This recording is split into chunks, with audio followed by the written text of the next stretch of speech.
본 방송에서 제공하는 투자 정보는 투자 판단에 대한 조언입니다.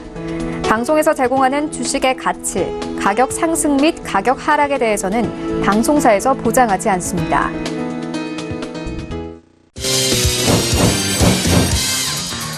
네, 오늘의 주요 헤드라인 소식입니다.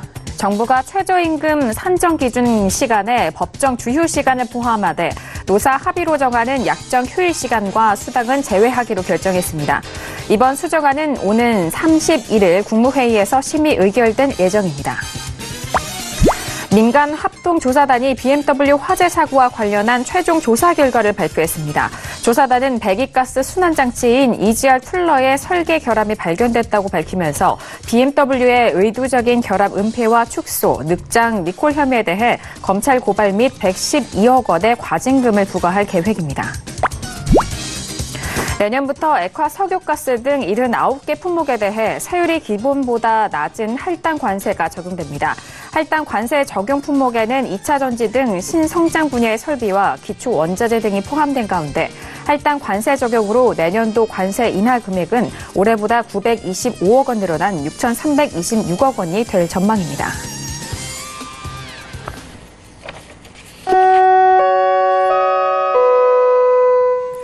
네, 안녕하세요. 평택전문 정석투자 MC 김은혜입니다. 자, 오늘은 월요일장이고요. 그리고 크리스마스 이브입니다. 많은 분들이 기다렸던 산타 랠리에 대해서 증시에는 찾아왔을까요? 찾아오지 않은 것 같습니다. 오늘 우리 시장 같은 경우에는 지난주 금요일 뉴욕 증시의 급락세를 그대로 영향을 받은 모습을 보여줬는데요. 셧다운에 대한 우려감으로 거기에 더 나아가서는 미중 무역 분쟁에 대한 우려감, 경기 둔화에 대한 우려감까지 더해지면서 시장의 투자 심리가 위축된 상황이었습니다. 자, 오늘 우리 시장은 양시장 모두 하락 마감이 됐고 여전히 기관 쪽에서는 수급이 들어오면서 지수 하락폭을 방어했었던 상황입니다. 자, 그리고 또 연말에 가장 집중을 많이 받는 배당주에 대한 관심은 다른 연도보다는 좀 덜 부각이 되는 모습을 보여주고 있는 상황인데요. 자, 이제 올해 증시도 며칠 남지 않은 상황입니다. 오늘도 정석투자 함께 하시면서 오늘 시장에 대한 정리와 그리고 수요일장에 대한 대응 전략까지도 꼼꼼하게 확인해 보시길 바라겠습니다. 자, 그럼 오늘 시장 흐름 다시 한번 정리합니다. 시세 보시죠. 네, 오늘 코스피 지수는 전일 대비 0.31% 하락한 2055.01에 장을 마칩니다. 수급 상황 확인합니다. 기관과 외국인의 동반 순매수, 반면 개인 홀로 순매도 이어갑니다. 코스피 시가총액 상위 종목 확인합니다. 삼성전자와 SK하이닉스 오랜만에 동반 반등에 성공을 합니다. 삼성전자는 38,800원에 SK하이닉스는 64,000원에 셀트리온은 4% 넘는 하락으로 215,000원에 오늘장 마무리가 됐습니다. 코스닥 지수는 전일 대비 0.57% 하락한 669.79에 장을 마칩니다. 수급 상황 확인합니다. 기관 홀로 순매수, 반면 개인과 외국인은 동반 순매도 이어갑니다. 코스닥 시가총액 상위 종목 확인합니다. 오늘 코스닥이 코스피 대비해서 더욱더 약한 모습인데요. 상위 종목들이 줄줄이 하락 마감합니다. 신라젠을 비롯한 셀트리온 헬스케어도 하락 마감이 되면서 셀트리온 헬스케어는 81,000원에, 신라젠은 71,200원에 오늘장 마무리가 됐습니다. 네, 오늘장 본격적으로 정석투자 시작해보도록 하겠습니다. 월요일장은요, 학과장 정우 대표님과 함께 이어가도록 하겠습니다. 자, 학과장님 안녕하세요. 네, 안녕하세요. 네, 반갑습니다. 자, 주말 잘 보내셨는지 궁금하고요. 일단 오늘 크리스마스 이브인데 시청자분들께 인사 한 말씀 해주실까요? 네, 내일이 휴일임에도 불구하고 오늘 방송 시청하신 분들이 많이 있는 것 같습니다. 그래서 제가 오늘은 취향이라든가 교육 그리고 종목 상담을 통해서 평소보다 조금 더 농도 짙은 내용을 전달해드리겠습니다. 네, 오늘 학과장님께서는 여러분들에게 내일 쉬어가는 날 동안에 더욱더 좀 분석하시는 데 도움이 되시라고 농도 짙고 그리고 굵직한 내용들 준비하셨다고 하니까요. 기대 많이 해주시길 바라겠습니다. 자, 오늘 학과장님과 함께 하도록 하겠고요. 1교시 본격적으로 들어가 보도록 하죠. 자, 오늘의 1교시는 시황 분석론이 기다리고 있습니다. 자, 오늘 시장에 대한 정리도 좀 해보겠고요. 그리고 이제 내일은 휴장이고 수요일장에 대한 준비도 해야 하니까 올해 또 정리가 될 수 있는 시황이기도 할 겁니다. 자, 그렇다면 시황 먼저 좀 분석을 하고 관심 종목도 만나볼 텐데요. 자, 학 과장님, 오늘 양시장 모두 장 초반부터 급하락하고 좀 시작한 이후에 계속적으로 하락 움직임으로 마무리가 됐는데요. 어떻게 보셨을까요? 네, 코스피 같은 경우에는 기간하고 프로그램 매수 때문에 하락폭 축소 마감됐습니다. 제가 덕분에가 아니라 때문에라고 하는 부사를 사용했습니다. 때문에. 그러니까 사실은 더 크게 빠져야 되는데 지금 하락을 정말 억지 방어하고 있다. 이렇게 표현할 수가 있습니다. 제가 지난 금요일에 얘기했었죠. 기간하고 프로그램이 매수가 들어온 바람에 하락할 자리에서 하락을 하지 않는다. 사실 지금 한국 시장 비정상이거든요. 네. 불과 얼마 전에는 상승이 비정상이었는데 지금은 하락하지 않는 게 비정상이 되어버렸어요. 주식 투자를 한 1, 2년 한 사람들은 모르겠지만 최소 5년, 길게 10년 하신 분들은 지금 장세를 알 겁니다. 해외 증시에 비해서 굉장히 버티는데 잘 버티는 거죠. 근데 이게 알고 보면 기간하고 프로그램이 억지로 그냥 하락을 막는 격입니다, 이게. 왜 막을까요? 일종의 수익률 관리 때문에 그렇습니다. 물론 수익이 아니라 평가 손이겠죠. 손해본 거 좀이라도 축소시키려고 지금 기간하고 프로그램 쪽 어쨌든 정말 안간힘 쓰고 막고 있는데 그것 때문에 지금 사실 하락이 지금 지연되고 있는 것 뿐이지 제가 볼 때는 완전히 엉터리 장세다 이렇게 볼 수 있겠고요. 코스닥 같은 경우에는 어떠냐. 시가총액 상위 종목이 전반적으로 약세였죠. 그래서 이제 오늘 이제 하락 전환됐습니다. 그렇게 됐는데 중요한 건 뭐냐면 현재 그 상황 논리를 제가 다시 한번 설명드리는데 먼저 차트를 통해서 설명드리겠습니다. 이게 코스피예요. 보시는 것처럼 지난주 그리고 오늘까지 보면 어때요? 일종의 박스권이죠. 사실 이거 아무리 낮게 봐도 아무리 높게 봐도 제가 말 실수했네요. 현재 어쨌든 2055선 이렇게 마감했는데 아무리 높게 봐도 2025선 아래가 정상이에요, 이거. 제가 분석해 본 결과 이 2055선은 이거 말이 안 돼요. 아무리 높아도 2025 최악의 경우에는 2000선 전후에서 움직이는 게 이게 딱 정상입니다, 현재. 그러니까 올라가는 것만 비정상이 아니라 내려가는 것도 비정상이 나올 수가 있어요. 그러니까 예를 들어서 이제 차트로 설명드린다 그러면 이렇게 9월 말, 또 12월 초 이때는 비정상적인 어떤 흐름에 의해서 이제 과매수가 나온 거죠. 반대로 현재 같은 경우에는 비정상 흐름에 의해서 억지로 좀 버티는 거예요. 그러니까 제가 판단할 때는 한 이쯤, 대략 한 이쯤 라인이죠. 높아봐야 여기, 아니면 여기입니다, 지금. 이게 정상이에요. 그러니까 지금 훨씬 높다는 거죠. 왜? 기간하고 프로그램 쪽에서 매수 나와서 그래요. 지난주 일주일 동안에도 사실 기간하고 프로그램 매수가 엄청 났었거든요. 근데 오늘도 마찬가지예요. 코스닥 보겠습니다. 코스닥 보시면 어때요? 비슷하죠? 그러니까 이건 코스피하고 연동된다 이렇게 보시면 돼요. 그 이상도 이하도 아니다 이렇게 보시면 되겠는데 이번에 이제 그 해외 증시 한번 보여드릴게요. 대표적인 게 미국 증시잖아요. 자, 차트 잠깐 보시겠습니다. 보시면 여기 있습니다. 이게 뭐냐? 다우존스예요. 다우존스. 그 다음에 이거는 나스닥. 자, 그럼 제가 풀이 한번 해드리겠습니다. 먼저 다우존스 볼까요?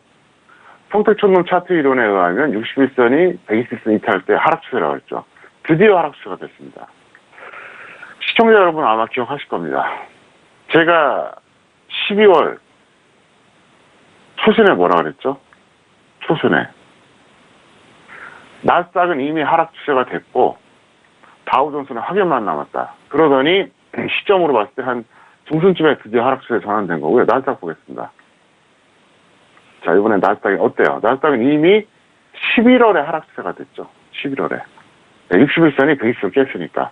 이것도 몇 개월 만에? 무려 30개월 만에.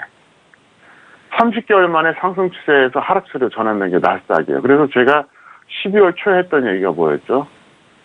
나스닥은 대세 하락을 시작했다. 다우존스는 이게 확인 과정만 남았다. 결국 확인까지 됐잖아요.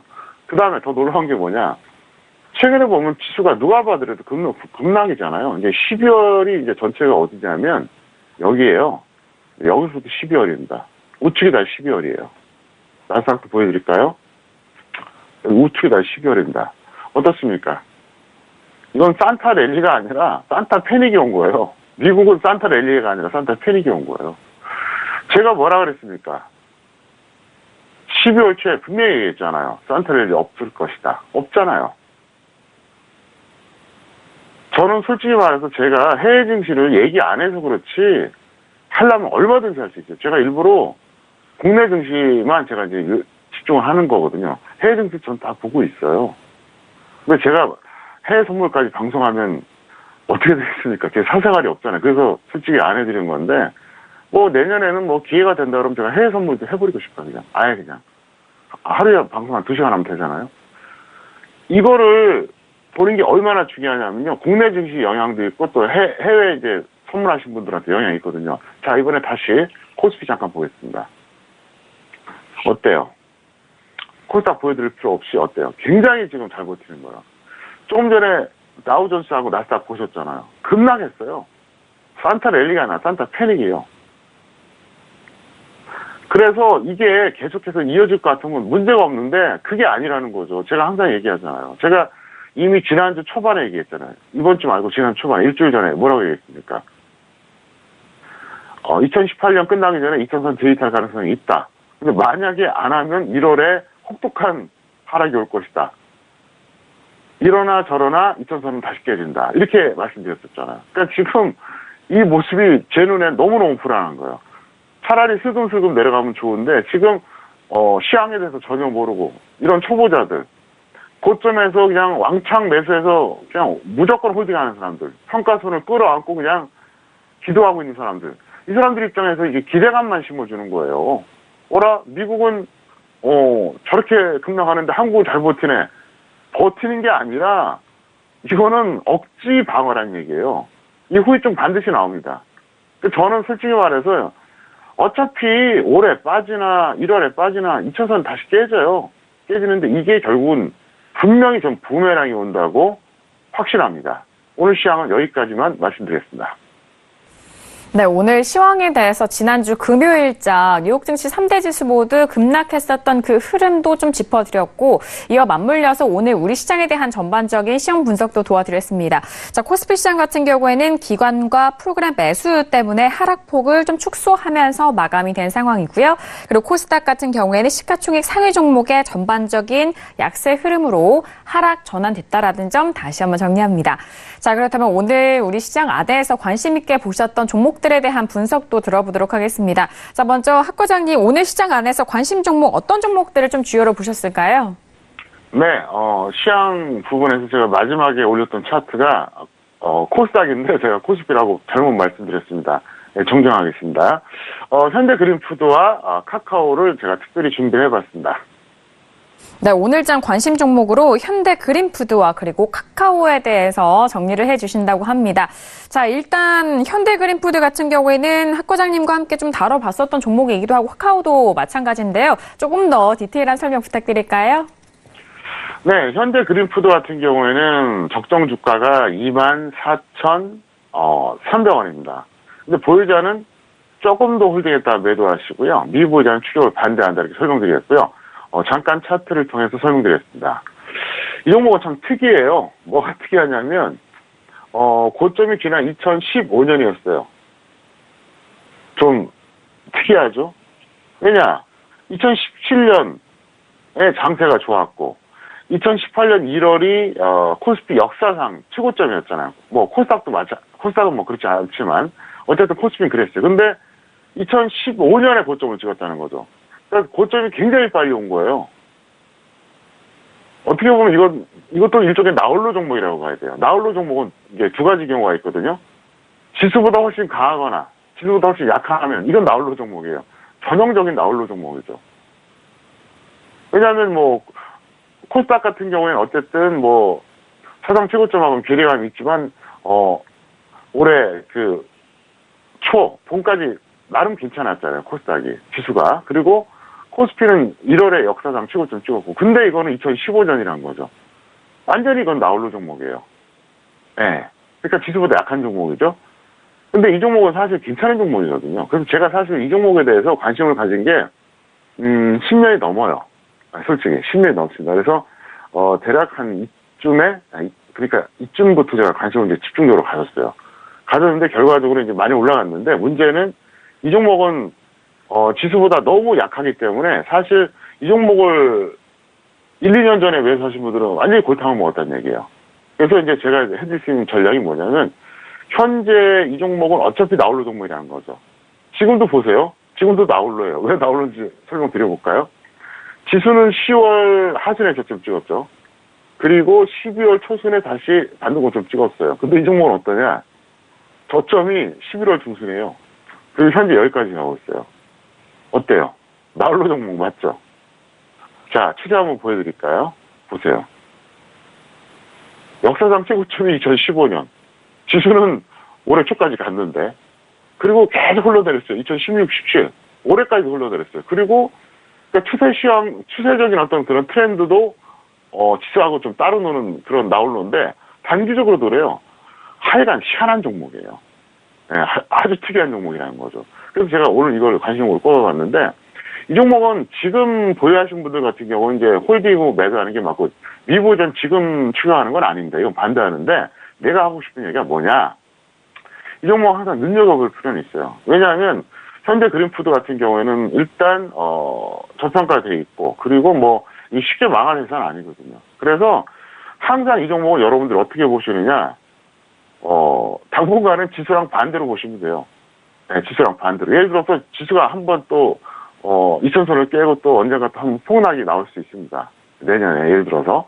그러면은, 그때는 이것도 같이 동달아 빠졌을 때 다른 것들, 그러니까 지수 연동형은 예를 들어서 지수가 더 빠질 것 같으면 불안해서 어떻게 합니까? 반망할지 모르겠지만 이거는 상황 봐서 한번 접근해보는 것도 나쁘지 않다는 거죠. 왜? 어차피 이 종목은 이러나 저러나 지수랑 따로 놀기 때문에 그렇다 이거고요. 카카오에 대해서 말씀드리겠습니다. 카카오 같은 경우에는 이제 보유자는 매도 관망이고요. 미보유자는 관망 유지인데요. 카카오 잠깐 보시겠습니다.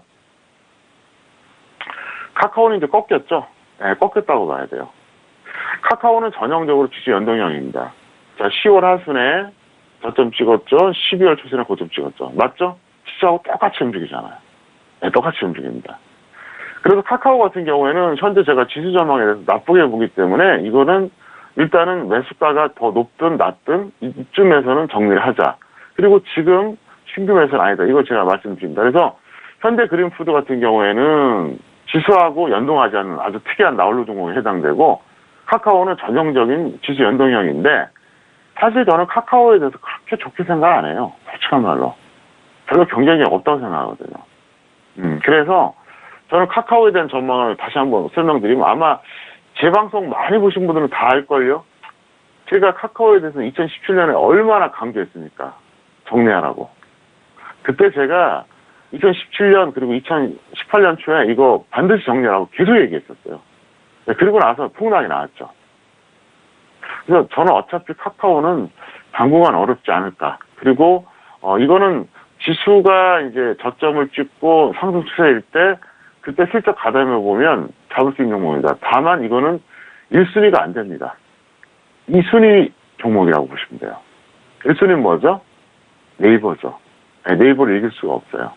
그래서 언젠가 제가 이 시간을 통해서 네이버와 카카오의 그 어떤 종목 히스토리 한번 방송한 적이 있었거든요. 언젠가 다시 한번 해드릴 텐데 제가 볼 때는 어차피 이거는 시황으로 봐도 그렇고 기업 가치로 봐도 그렇고 뭐 이 정도는 불만이 없기 때문에 던지시고 미보유자는 관망해달라 이렇게 설명을 드리겠습니다. 네, 오늘의 관심 종목 두 가지 종목을 알아봤습니다. 먼저 현대 그린푸드 같은 경우에는 지수와 연동되지 않는 나홀로 종목이다라는 분석을 해주셨습니다. 일단 보유자는 홀딩 후에 매도에 대한 의견이고요. 다만 미보유자는 추격 반대 의견 주셨으니까 추격 매수에 대해서는 지양하시길 바라겠습니다. 자, 그리고 카카오 같은 경우에는 또 많은 분들이 관심 있어하는 종목인데요. 이 종목에 대해서는 지수와 좀 연동되는 종목이다. 그렇기 때문에 앞으로의 좀 흐름 흐름이 어렵지 않을까라는 그런 분석도 해주셨습니다. 보유자는 매도 후 관망이고요. 미보유자도 역시나 관망에 대한 유지 의견과 함께 카카오 관련된 업종으로는 1순위가 또 네이버다라는 그 말씀까지도 참고를 해보시길 바라겠습니다. 자, 이렇게 오늘의 1교시 시황 분석론을 통해서 두 가지 관심 종목까지 정리를 해드렸습니다. 네, 오늘의 2교시 넘어가 볼까요? 오늘의 2교시는요, 투자학개론이 기다리고 있습니다. 자, 월요일과 화요일 2교시에는 다양한 교육에 대해서 좀 풀어드리는 시간인데, 아쉽게도 내일은 또 성탄절 휴장으로 인해서 내일장은 저희가 또 방송도 쉬어갔거든요. 그렇기 때문에 오늘 이 2교시 알찬 내용으로 여러분들 꼭 기대를 많이 하셨으면 좋겠습니다. 자, 학 과장님, 오늘은 어떤 내용에 대해서 좀 교육을 풀어주실까요? 네, 오늘은 가치평가의 기본 요소에 대해서 제가 풀이해드리겠고요. 제가 이 강의하는 내용은 사실은 10년 전 버전이에요. 그래서 이제 내년에 새로운 버전을 또 한번 작성을 하는데 10년 전 버전에도 어떻습니까? 쓸만하죠. 이미 10년 전에 제가 작성했던 내용들이 이게 전부 다. 네, 그동안 매주 월요일 했던 게. 근데 오늘 이제 말씀드릴 내용도 여러분들이 잘 참고하시면 상당히 도움될 것 같은데요. 가치평가의 어떤 기본 요소가 있는데 크게 보면 세 가지가 있습니다. 네, 첫 번째가 잉여금이고요. 그 다음에 유보율, 그리고 자본 총계입니다. 먼저 잉여금부터 말씀드리겠습니다. 잉여금은 크게 두 가지는 나뉩니다. 이익 잉여금이 있고요. 자본 잉여금이 있습니다. 근데 이게 이제 어떤 구분이냐? 쉽게 말해서 우리가 영업해서 올린 매출에서 수익이 쌓이는 게 이익 잉여금이에요. 아주 쉽게 설명하면 그냥 장사에서 번 돈입니다. 예. 네. 그럼 자본 잉여금은 뭐냐? 유상증자를 통해서 거둬들인 돈이에요. 그게 질이 다르죠. 예를 들어서 이익 잉여금은 어쨌든 간에 우리가 영업을 잘해서 매출 올려갖고 수익이 이제 발생하고 그게 쌓여서 어쨌든 이렇게 저렇게 계산되는 게 이익 잉여금이고요. 자본 잉여금 같은 경우는 포항장에서 유상증자해가지고 개인들한테 돈 걷어들이잖아요. 물론 유상증자 참여하는 게 개인만 있는 건 아니지만. 그러니까 어떻게 보면 기업의 경쟁력이라고 볼 때는 이익 잉여금이 더 큰 쪽이 유리한 거죠. 예를 들어서 어떤 회사가 있어요. 잉여금이 있는데 A라는 회사는 이익 잉여금이 100억이에요. 자본 잉여금은 200억이에요. 토탈 300억인데 반대로 B라는 회사는 이익 잉여금이 200억이에요. 반대로 자본 잉여금이 100억이에요. 그럼 어떤 회사가 좋은 회사일까요? B가 좋은 회사예요. 그래서 이익 잉여금이 자본 잉여금보다 큰 기업이 좋은 기업이다. 이걸 여러분들이 항상 염두에 두실 필요가 있습니다. 왜냐? 자본 잉여금은 장 좋을 때 유상증자에서 거둬들인 돈이기 때문에 사실 이거는 운이 좀 좋았다고 봐야 돼요. 장세가 나쁘면 불가능하거든요. 그래서 일단 자본금 대비 이익 잉여금이 어쨌든 이랬거나 저랬거나 10배 이상이면 우량한 기업이다. 이렇게 보시면 됩니다. 그래서 자본금이 예를 들어서 100억이다. 그러면 이익 잉여금이 1000억. 50억이다. 그러면 500억 이상. 그 이상 돼야지 비로소 이 정도면 그래도 걱정이 없네. 이렇게 생각하시면 돼요. 그래서 다시 한번 요약해 드리겠지만 잉여금은 두 가지 종류가 있다.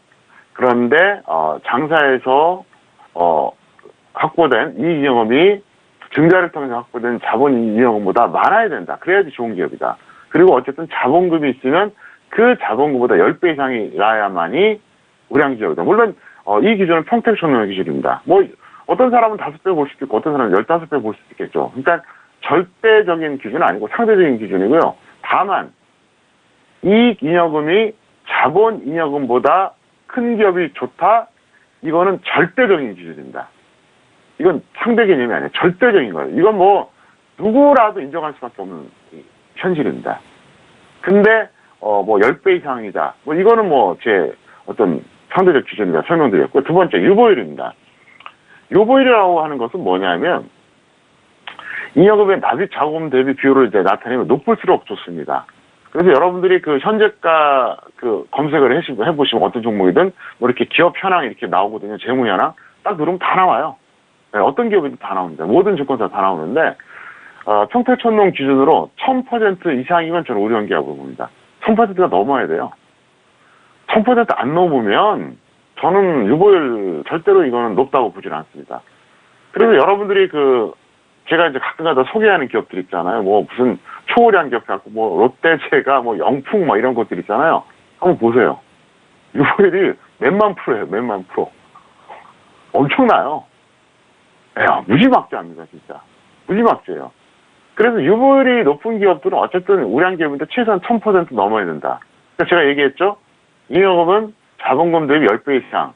그 다음에 유보율은, 납입 자금에 대한 비율은 이제 잉여금의 납입 자금에 대한 비율인데, 이거는 어쨌든 간에 1000% 이상. 그래서, 유보율은 퍼센트로 다 나옵니다. 어떤 기업이든. 그러니까 쉽게 우리가 비교할 수 있겠죠. 그래서, 이론적으로 최상의 기업은 뭐냐?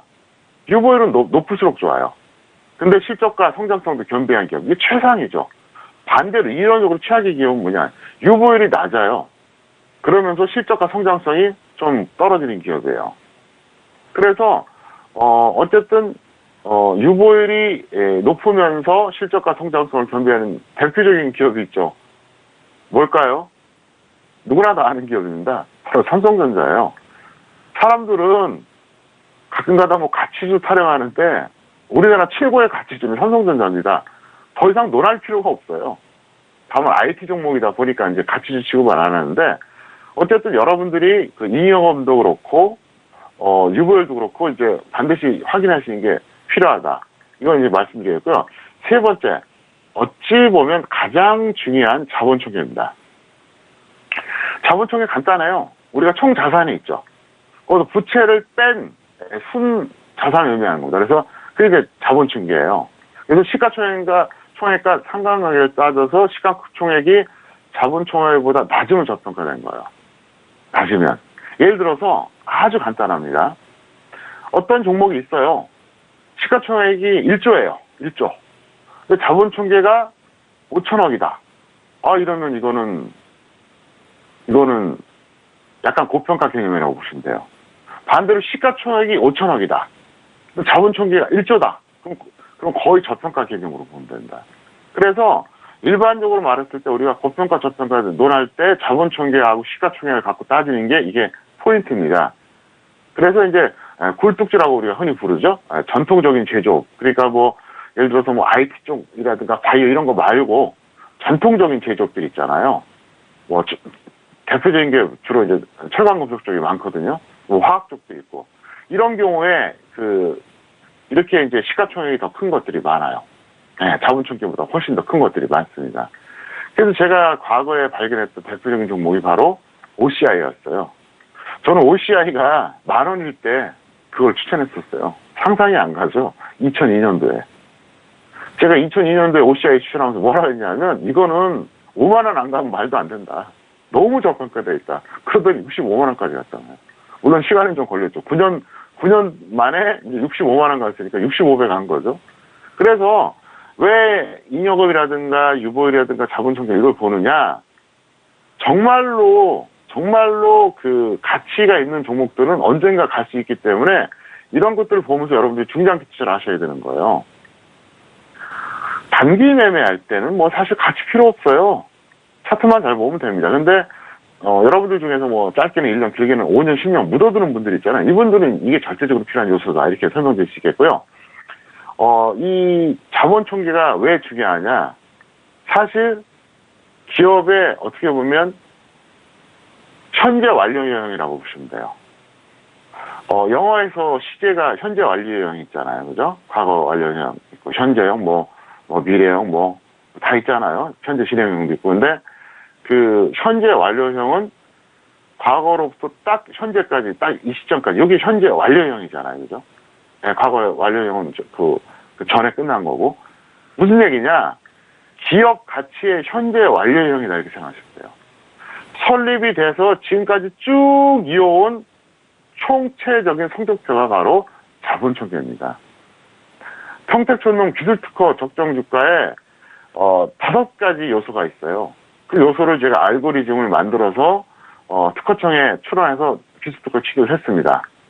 근데 그 중에서 5가지 요소 중에서 1번이 바로 자본총계였어요. 그래서 저한테 특허청이 특허를 준 겁니다. 왜? 기존의 적정주가 방식은 다 PER, 퍼 방식이거든요. 제가 그걸 갖다 줬으면 절대로 안 줬겠죠. 왜? 이미 기존에 다 알고 있는 거니까. 특허라고 하는 것은 독창적이고 논리적이고 두 가지가 요소거든요. 독창적이지 않으면 인정을 안 해요. 그 다음에 논리적으로 앞뒤가 맞아야 돼요. 그래서 제가 받은 건데, 어쨌든 그만큼 제가 중요하게 생각한다는 거죠. 그리고 이제 이 시간 통해서 항상 말씀드리잖아요. 평택촌놈 기술특허 적정주가는 어쨌든 현재 대한민국의 모든 증권사, 모든 경제TV에 없어요. 오직 서울경제TV에만 존재합니다. 그래서 서울경제TV 샘플러스 많이 방문하셔서 코스피 코스닥 2000 종목에 대한 적정주가 항상 확인하시기 바라겠고요. 한 말씀 더 덧붙인다면 공신력이 있다는 거죠. 국가기관에서 인정해준 적정주가라는 점 분명히 말씀드리겠습니다. 네, 오늘 2교시 투자 개론을 통해서 정말 알찬 내용에 대해서 다시 한번 좀 짚어드렸습니다. 일단 뭐 서적이라든지 일반 교재를 통해서 좀 지나가는 말로 볼 수가 있었던 그런 정의에 대해서 다시 한번 좀 설명을 해드렸는데 또 연말에 딱 맞는 이런 교육이 아니었나 싶은 생각인데요. 이익 잉여금에 대한 부분과 그리고 유보율에 대한 정의, 거기에 가치평가에 대한 부분, 기준까지도 아주 또 상세하게 풀어드렸습니다. 이렇게 짧은 시간 안에 일단 여러분들에게 쉽고 좀 전달성이 있는 내용으로 다시 한번 좀 추려서 정리를 해드렸으니까요. 저희 다시 보기를 통해서 확인을 하시면서 재차 이 부분을 확인을 해보시길 바라겠습니다. 자, 이렇게 2교시 투자 개론을 통해서 다시 한번 배워봤고요. 이어서 선생님 질문 있을 시간으로 넘어가 보도록 하겠습니다.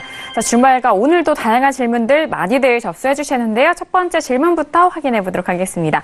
자, 오늘의 첫 번째 질문은요. 끝자리 4823님의 질문입니다. 일진 다이아를 매수가 26,600원에 비중은 10% 질문 주셨습니다. 자, 오늘장의 일진 다이아 오늘의 종가는요 4% 가깝게 빠졌네요. 24,850원에 마감이 된 상황입니다. 자, 지금 손실을 보고 계신 상황인데요. 학부장님 어떻게 보실까요? 네, 일진 다이아는 계약점이에요. 왜냐하면 확실한 추정 매수 가격대로 판단되기 때문에 그렇고요. 본전 또는 손절 마이너스 10% 매도 후에 감망하시기를 바랍니다. 차트 잠깐 보시겠습니다. 이분이 매수하신 가격대가 여기에요. 좀 심했다고 볼 수가 있죠. 왜냐하면 여기거든요. 여기인데 이거는 뭐 여기서 더 가지 말라는 법은 없겠죠, 그죠? 더 갈 수도 있어요. 근데 여기입니다. 이건 심했죠. 누가 봐도. 여기서 따라잡는 거는 이거는 결과를 떠나서 비합리적인 거예요. 제가 항상 얘기하잖아요.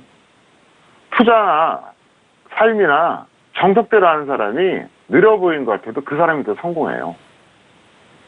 마구잡이로 매매한 사람이 순간적으로는 좋을 수 있거든요. 근데 길게 보면 그 사람 실패합니다. 인생도 마찬가지잖아요.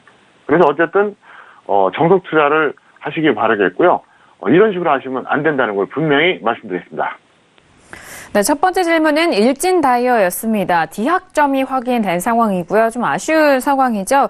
자, 본전 또는 손절은 마이너스 10% 매도 이후에 관망에 대한 의견 확인해 보시길 바라겠고요. 자, 이어서 다음 질문도 확인해 보도록 하죠. 다음 질문 끝자리 0713님의 질문입니다. 아난티를 매수하셨고요. 22,000원에 보유 중입니다라고 비중은 좀 언급을 안 해주셨어요. 자, 오늘장의 아난티 오늘의 종가는요 8% 넘게 급락하면서 25,500원에 마감이 된 상황입니다. 자, 역시나 손실을 보고 계신 상황인데 학 과장님 어떻게 보실까요? 네, D학점이고요. 결과를 떠나서 과정상 비합리적입니다. 본전 또는 마이너스 15% 매도하시길 바라겠고요. 차트 보시겠습니다. 이거는 둘 중에 하나요. 조급하거나 아주 조급하거나, 그러니까 손실이 커서 조급하거나 아무것도 모르는 초보자예요. 그러지 않으면 저기서 매수하지 않아요. 이거는 뭐 누가 보더라도 말이 안 되는 겁니다. 그래서 좀 전에 일진 다이아도 좀 심각했는데 이것도 뭐 만만치 않습니다. 이렇게 하시면 안 돼요. 이렇게 하시면 안 됩니다. 항상 그 현물은 싸게 사서 비싸게 파는 건데 물론 저 가격이 뭐 더 가면 싼 가격이 될 수도 있겠죠. 상대적으로는. 근데 절대적으로는 아니거든요. 차트를 봐도 그렇고요. 그래서 이런 식으로 투자하시면 안 되고 아마 제가 볼 때는 다 조급해서 그런 것 같아요. 근데 솔직히 말씀드려서 서울경제TV를 올해 2018년 내내 보신 분들은 어때요? 조급할 이유가 없죠. 제가 조언한 대로 잘 하셨던 분들은 어떻습니까? 위험관리 잘하고 어떻습니까? 오히려 하방을 즐기고 있잖아요. 내년에도 그렇게 즐기시길 바라겠습니다. 네, 아난티에 대한 질문 상담이었습니다. D학점으로 확인이 됐고요. 매수에 대한 진입 가격이 참 아쉬운 상황입니다. 본전 또는 손절은 마이너스 15% 매도 이후에 관망에 대한 의견 참고해 보시길 바라겠습니다. 자, 이어서 다음 질문도 확인해 볼까요? 다음 질문은요, 끝자리 0096님의 질문입니다. 머큐리를 매수가 9,020원에 비중 50% 질문 주셨습니다. 자, 오늘 장의 머큐리 종가 확인해 볼까요? 자, 오늘은요, 4% 넘게 상승하면서 11,050원에 마감이 된 상황입니다. 자, 지금 수익을 보고 계신 시청자분이신데요. 학 과장님, 머큐리 어떻게 대응하면 좋을까요? 네, C학점이고요. 이제 정석보다는 약간 높은 매수 가격대다. 그래서 C입니다. 사실 더 낮았으면 B도 가능했는데 좀 약간 높았다 보시겠고요. 이 정도면 뭐 즉시 매도 후에 확실한 조정 시 재매수하자 이렇게 설명드리겠고, 차트 보시겠습니다. 이게 신규주예요. 신규주 같은 경우에는 이제 이게 저점이거든요. 저점이면 가거나 말거나, 가든 말든 이게 저점입니다. 그냥 저점이었는데, 가든 말든 저점보다 그 다음날 높을 때 이때 들어가는 게 이게 정성입니다. 이분이 여기서 들어갔어요, 여기서. 이건 아니에요. 왜냐하면 까딱하면 단기 고점 매수 되거든요. 그래서 보통 이제 신규주 같은 경우에는 저점 찍은 날 들어가면 뭐 최상이겠죠. 근데 저점 찍는 날 들어가기 어렵다고 치면 저점 찍고 그 다음날 손절 5% 보고 들어가는 게 가장 정석적인 겁니다. 근데 이분은 그보다 훨씬 높아요. 그러니까 결과적으로는 좋았는데 약간 위험했다. 그리고 적정 주가 자체도 현재 6,200원짜리거든요. 그래서 뭐 그렇게 저평가된 것도 아니니까 참고하시길 바랍니다. 네, 머큐리에 대한 부분 C학점으로 확인이 됐습니다. 지금 수익을 보고 계신 상황인데 즉시 매도 이후에 확실한 조정 시 재매수에 대한 의견 확인해 보시길 바라겠습니다. 자, 이어서 다음 질문도 확인해 볼까요? 끝자리 5211님의 질문이고요. 파워로직스를 매수가 5,530원에 비중 70% 질문 주셨습니다. 오늘 장의 파워로직스 종가 먼저 확인하죠. 오늘은요, 7% 가깝게 올라오면서 5,900원에 마감이 된 상황입니다. 수익을 보고 계신 상황인데 비중이 꽤 많이 실으셨거든요. 학 과장님 어떻게 보실까요? 네, C학점입니다. 결과는 성공했는데 과정은 좀 아쉬운 매수였다. 왜? 제가 항상 얘기하는 61선과 120선 사이에서 매수하는 건 아니에요. 결과가 좋다고 하더라도. 확률로 봤을 때 별로 좋지 않았다고 제가 수도 없이 얘기했었잖아요. 그래서 그렇다 볼 수 있겠고, 본전 또는 수익 10% 매도하시길 바랍니다. 네, 파워로직스는 C학점으로 확인이 됐습니다. 본전 또는 수익은 10% 목표가 전략 정리해드렸고요. 이후에 재매수 의견까지 참고해 보시길 바라겠습니다. 자, 이어서 다음 질문도 받아볼게요. 끝자리 6141님의 질문이고요. 삼성중공업을 매수가 7,800원에 비중은 30% 질문을 주셨습니다. 자, 오늘 장의 삼성중공업 종가 확인합니다. 오늘은 1% 넘게 밀리면서 7,540원으로 지금 손실을 보고 계신 상황입니다. 자, 학 과장님, 삼성중공업은 어떻게 보실까요? 네, C학점이고요. 다소 성급한 논리봉 매수였습니다. 무슨 얘기냐? 여기서 더 조정받으면 들어가는 게 맞는데 최고점에서 밀린 지 얼마 안 돼서 너무 빨리 매수하셨어요. 그래서 이분은 C학점이고요. 본전 또는 마이너스 10% 손절한 다음에 관망하시길 바랍니다. 네, 삼성중공업은 C학점 확인이 됐습니다. 본전 또는 손절은 마이너스 10% 매도 이후에 관망에 대한 의견까지 참고해 보시길 바라겠습니다. 자, 오늘도 선생님 질문 있어요 시간을 통해서 다양한 질문들에 대한 상담도 도와드렸습니다. 저희가 말씀드린 내용에 대해서는요, 투자 판단에 대한 조언이고요. 해당 상품의 가치와 수익률을 보장하지 않는다는 점 다시 한번 유의해 주시길 바라겠습니다.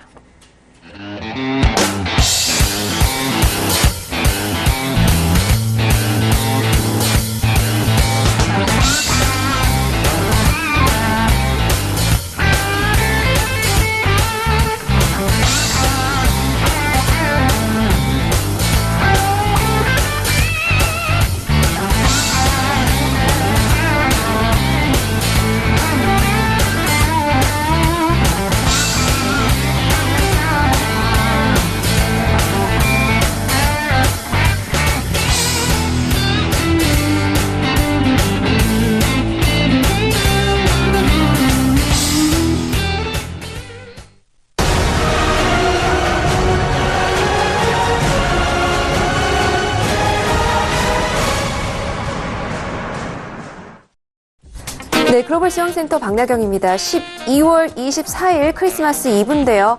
여느 때와는 다른 약세장이다라는 평가를 받는 뉴욕 증시 상황입니다. 우리 증시 역시 영향을 받고 있는데요. 네, 한편 이 트럼프 대통령 트위터가 여느 해보다 그렇기 때문에 더 주목받고 있습니다. 네, 오늘 뉴욕 증시는 이제 1시에 조기 폐장을 하고 채권 시장은 2시에 문을 닫죠. 네, 먼저 트위터 보면서 말씀드리도록 하겠습니다. I'm pleased to announce that our very talented Deputy Secretary of Defense, Patrick, will assume the title of Acting Secretary of Defense starting from January 1st, 2019. 네. 매티스 국방장관이 원래 2월까지 직무를 수행할 예정이었는데요. 예정보다 당겨졌습니다. 네. 패트릭 셰너햄 부장관이 다음 달이죠. 1월 1일부터 미국 국방장관 대행을 맡을 것이라고 트럼프 대통령이 이 트위터를 통해서 밝혔습니다. 이 트럼프의 독주가 이어지고 있다라는 분석 나오고 있고요. 또 한편 시리아 철군에 대해서도 말씀을 드렸는데 이 트럼프 대통령 트위터에 또 언급이 되어 있습니다. Our troops are coming home. 이제 우리 군대가 집으로 돌아오고 있다라면서 기쁜 마음을 드러내고 있는데요. 이를 보는 국민들의 마음은 편치 않습니다. 네, 이렇게 이 트럼프 대통령이 군대 철군에 이어서 또 여러 가지 경질까지 앞당기면서 계속해서 본인의 고집을 내세우고 있는 건데요. 이 국방장관 다음에는 이제 연준 의장이냐라는 발언까지 나오면서 시장에 우려를 낳고 있습니다. 이 트럼프 주변에는 이제 예스맨만 남았다라는 이야기가 들려오고 있는데요. 그렇기 때문에 2019년의 경제 전망이 어두운 만큼 더욱더 혼란과 또 불안이 가중되고 있다는 분석입니다. 네, 한편 트럼프 대통령 트위터 한 가지 더 말씀을 드리도록 하겠습니다. I will not be going to Florida because of the shutdown, staying in the White House라고 볼 수 있는데요. 셧다운 때문에 플로리다를 가지 않겠다라고 말하면서 백악관에 머물 것이다라고 했습니다. 네, 셧다운 강행 의지 그리고 연준 의장도 또 사임이 될 수도 있다라는 이런 불안 속에서 계속해서 이 사람들의 이 우려를 키우고 있습니다. 이 트럼프 대통령이 과연 내년에는 또 어떤 행보를 보일지 금융시장에 벌써부터 많은 혼란이 오고 있다는 소식이고요. 네, 한편 이제 문우신 장관의 트위터도 역시 주목을 받고 있습니다. 이 기사 로이터를 통해서 먼저 좀 말씀을 드리겠는데요.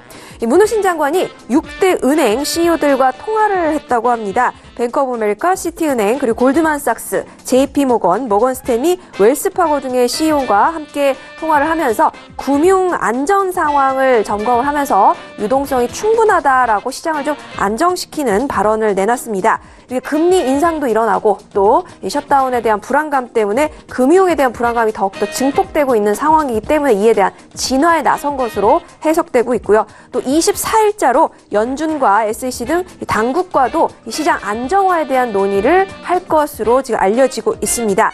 미국 경제는 여전히 탄탄하고 현재의 약세장은 일시적인 것일 뿐 앞으로 계속해서 성장세를 유지할 것이다라고 하면서 국민들을 안심시키고 있는 발언 내놓고 있습니다. 네, 한편 중국 증시 마감 상황도 함께 전달을 드리도록 하겠습니다. 무역 전쟁이 내년에도 가장 큰 이슈가 될 것으로 전망이 되고 있는 가운데 이 중국 증시가 과연 어떤 상황일지 그리고 무역 회담의 그 전개 양상이 어떨 것인지가 계속해서 주목받고 있습니다. 24일 중국 증시는요, 정부의 경기 부양 의지와 무역 협상에 대한 기대감에 상승을 했다는 소식입니다. 무역 협상 기대감이라는요, 지금 중국 상무부가 지난주 미국과 중국의 이런 차관급 인사가 전화 통화를 또 했고 또 새로운 진전이 있었다고 밝혔습니다. 이 전화 통화가 지금 몇 차례 이뤄지고 있습니다. 차차 논의를 해가면서 지적재산권 등 이런 민감한 주제에 대해서도 통화를 했고 또 내년 1월에 회담에 대해서 구체적인 사안을 논의했다라는 이야기도 들려오고 있습니다. 상하이종합지수 전장 대비 0.43% 상승해서 2,527.01에 맞췄고요. 또 선전종합지수도 0.86% 높아져서 1,295.72에 마감했습니다. 상하이지수는 닷새 만에 올랐다는 소식 들려드리면서요. 내일은 이제 휴장이기 때문에 내일 모레 방송으로 찾아뵙도록 하겠습니다. 여느 때와는 좀 약세인 장세 그리고 불안한 증시 상황 이어지고 있는데요. 성탄절 잘 보내시고 26일 뵙도록 하겠습니다. 네, 글로벌 시황센터 박나경이었습니다. 메리 크리스마스. 네, 시황에 대해서 외신 소식 들어봤습니다. 자, 일단 내일은 휴장이기도 하고요. 오늘 뉴욕 증시에 대해서는 1시 조기 폐장도 예정이 되어 있는데 수요일장에 대한 전망을 학 과장님과 함께 들어보도록 하겠습니다. 자, 학 과장님, 수요일장에 대한 우리 시장 전망 어떻게 보고 계실까요?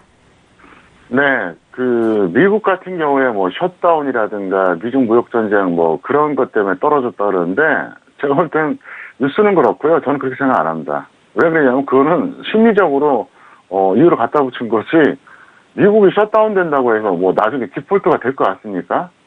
미국은 이론적으로 셧다운 되고 디폴트 되지 절대 망할 국가가 아니에요. 양적 완화할 때 보셨잖아요. 2009년 3월부터 2014년 10월까지 무려 몇 년입니까? 엄청나죠? 그 긴 시간 동안 돈 막 찍어냈던 게 바로 미국이에요. 이론적으로 망할 수 없는 나라가 이론적으로는 나올 수 있어도 실제적으로 망할 수 없는 게 미국이고요. 그 다음에 미중 무역전쟁 같은 경우 사실 지금 미국이 이익 보려고 하는 거거든요. 그것 때문에 떨어진다? 이게 말이 됩니까? 그래서 제가 이제 한 말씀 드리면 제가 이 시간을 통해서 트럼프의 특성에 대해서 너무나도 많이 반복해서 설명했잖아요. 즉 어떻습니까? 그대로 맞잖아요. 보편적 가치에 관심이 없다. 절충 마인드가 없다. 철저하게 현재 지향형이다. 지금 그러고 있잖아요. 트럼프가. 이 사람은 민주적인 절차라든가 어떤 객관적, 합리적 그런 다수의 의견 이런 거 무시해요. 자기 생각하고 맞으면 옆에 두고 아니면 그냥 날려버리잖아요. 지금 그러고 있잖아요. 보편적 가치에 관심이 없어요, 이 사람은. 그 다음에 끝까지 밀어붙일 사람이요. 절충이라는 게 없어요, 이 사람은요. 완전히 상대가 죽을 때까지 이 사람은 조일 사람이에요. 그래서 제가 이미 얘기했었죠. 저는 미중 무역 전쟁에 대해서 언제부터 얘기했는지 아십니까? 작년 봄부터 얘기했어요. 올해 봄이 아닙니다. 작년 봄. 그리고 올해 봄쯤에 중국하고 미국하고 어쩌고저쩌고 잘 될 것이다. 제가 그랬더니 웃기지 말라고. 터질 거라고 터졌잖아요. 근데 제가 어떤 얘기까지 했죠? 내년에도 계속 이어집니다. 왜? 이 사람은 중국이 내놔도 또 계속 그거 물고 늘어질 사람이에요. 왜? 그게 자기 정치적인 이익이 부합되기 때문에 그렇습니다. 그래서 그런 거고요. 어쨌든 미국에 대해서는 저는 완전히 끝났다고 보기 때문에 절대로 해외 증시 투자하시는 분들 여기서 바닥이라고 착각하고 중장기 매수한다거나 절대로 그러지 마세요. 아직 갈 길이 멉니다. 미국도. 그러니까 단기적인 반등이 있을지라도 중장기적인 상승은 없습니다. 그리고 이제 내일 제가 조언을 해드린다 그러면 내일은 간단합니다. 기간의 지수 하락 방어 지속이냐 아니면 정상적인 급락이냐. 그러니까 쉽게 말하면 그거예요. 비정상적 흐름으로 억지로 막 하락을 막는 어떤 기간의 시도가 이어질 것이냐. 그게 없다면 급락 나온다는 거죠. 그러니까 무슨 얘기냐. 여기서 잘해봐야 좀 출렁출렁거리는 요 정도 흐름이고요. 기간이 딱 손 놔버리면 쭈르륵 미끄러지는 거죠. 수요일날 한번 지켜보도록 하겠습니다. 네, 일단 내일 휴장입니다. 그리고 수요일장에 대한 부분인데요. 제가 오프닝에서도 말씀드렸습니다만 12월 들어와서 기관 쪽의 수급이 계속적으로 좀 들어오고 방어를 해주는 부분인데 그 부분에 있어서 좀 분석적인 말씀도 해드렸었습니다. 자, 기관의 지수 하락 방어의 지속이냐 또는 정상적인 급락이냐라는 이 두 갈래를 두고 있는 시장이기도 하고요. 자, 이와 더불어서 연말 시장에 대한 정리를 많은 분들 좀 하시고 계실 것 같은데 시황에 대해서 저희 정석투자와 항상 함께 하시면서 현재 우리 시장에 대한 점검도 함께 해보시길 바라겠습니다. 자, 오늘 월요일 저녁으로 학 과장님과 함께 했는데요. 학 과장님과는 아쉽지만 여기서 인사 나누도록 하겠습니다. 학 과장님 오늘도 수고 많으셨습니다. 네, 감사합니다. 네, 아쉽지만 내일장 학 과장님과도 뵙지를 못해서 오늘 더욱더 좀 아쉬운 상황인 것 같습니다. 자, 오늘 저희가 다양한 소식들 여러분들과 함께 했는데요. 저희가 말씀드린 내용에 대해서는 투자 판단에 대한 조언입니다. 해당 상품의 가치와 수익률을 보장하지 않는다는 점 다시 한번 유의해 주시길 바라겠습니다. 오늘 저희가 준비한 소식과 내용은 여기까지고요. 저희는 수요일 저녁 10시에 다시 돌아오도록 하겠습니다. 함께 해주신 여러분 오늘도 고맙습니다.